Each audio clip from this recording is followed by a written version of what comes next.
Good evening, HD 507, coming to you live on a Wednesday evening to talk about this mini literature review research project that's coming up for everyone. I've had a few students reach out and ask a question on how to do it, how to be effective, and so I'm here to give you the breakdown.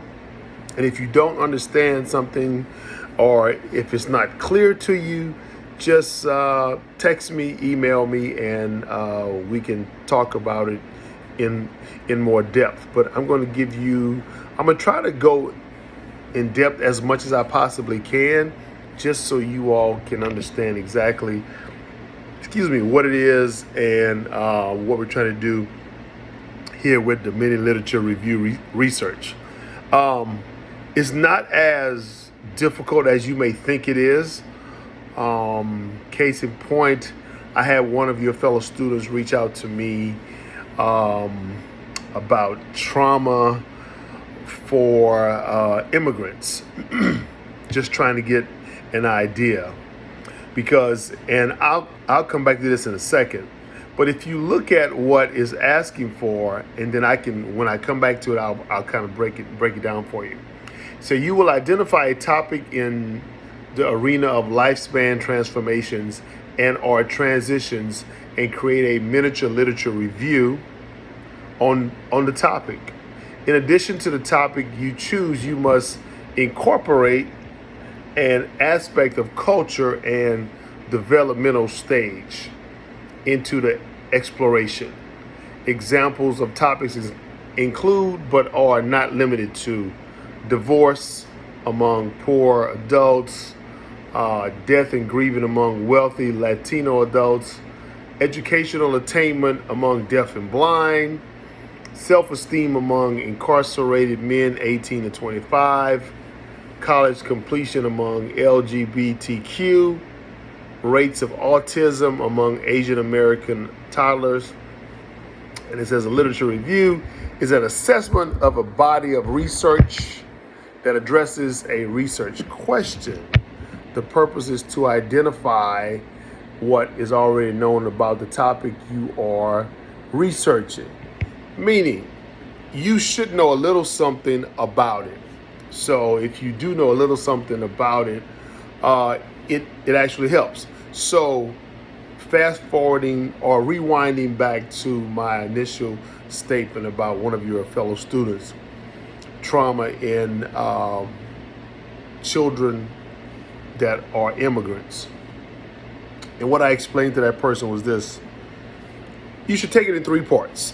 And why I say three parts is because when you're now, I've never experienced this because I'm not an immigrant, of course, but just from what I've read and what I've seen and speaking to individuals, the trauma starts initially in the beginning when you're told, okay, we're getting ready to leave to go to another country. So let's use Mexico. I won't use Canada. I'll use Mexico. So let's use Mexico because Mexico seems to be the place where people look for immigrants coming into the country. But we also have immigrants that come into this country from Canada. I had an employee from Canada whose visa ran out and he had to go back home. But no one ever speaks about Canada. We always speak about Mexico, like it's just so wrong. But we have other countries, but that's another story for another day. So let's use Mexico because we see all the clips on the news, what ICE does, how these individuals are held in cages like animals, how they're treated. And it makes you wonder, where's the mindset of those children? So speaking with someone that was involved in that situation, that was in one of those cages, and now is out and attends a school that I service, we had a conversation. So the conversation went sort of kind of, well, my parents told me, or my mom told me, that we were going to leave and go to another country because this country was in turmoil. We want to leave. We want a better life. So mom sends her to live with an auntie here in California, in Los Angeles. So her first trauma was mom just pushing her and say, hey, you go. Now she's 14 years old by herself. True story. 14 years old and by herself. That's the first trauma. I'm scared. I'm leaving my family. I'm going to live with an aunt that I barely know. I know she's my aunt. We've met several times, but I don't know her. So now I'm scared out of my boots. So explaining to the students that, okay, the first thing you have to do is think about the mindset initially. Is that person scared? What is that person expecting? Because they have the unknown. So in your mini literature review, that would be the beginning, just understanding the beginning and putting the beginning, breaking it down of how that individual would actually feel. So that would be the beginning. Your middle part of this situation would be, okay, once that young lady was gone, what was her next stop? Crossing the border. Once she crosses the border, then where do I go? Is someone there waiting for me? So all these things are playing a part of the unknown. Who am I supposed to meet? How does this person look? I have a picture, but we know pictures can change. Is it a new picture, something newer to where I can see that person? But when you get here, you get stopped by ICE, immigration, and you're not put in a cage until someone hopefully comes and gets you. In her case, she was put in a cage and someone did come to get her out with an attorney, from what I was told. And so if someone that's listening to this say, well, it's totally different, I'm just going by what I was told. So I'm repeating and trying to put this together for you all for a mini literature review. So in the middle, she was in this cage, in this compound, to where she was treated unfairly. Again, she's scared. She doesn't know. She's waiting on an aunt. 4 or 5 days pass. Aunt comes, picks her up, takes her. Now, the third piece, she's in a new country. So she's witnessed trauma in the beginning because she's leaving a place called home. What she knows and what she's accustomed to, regardless of what's going on in the background, if it's fighting or whatever else, or whatever else it is, that's what she knows. So that's the first trauma.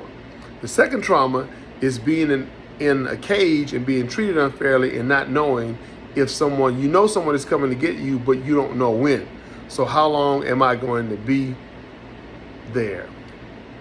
And the third trauma, the third piece in this mini literature review would be, after I get to my aunt, now I'm in a new country, new culture, people that may not look like me, people that may not speak the same language that I speak, and not knowing how my aunt is going to treat me, which the aunt treated her bad.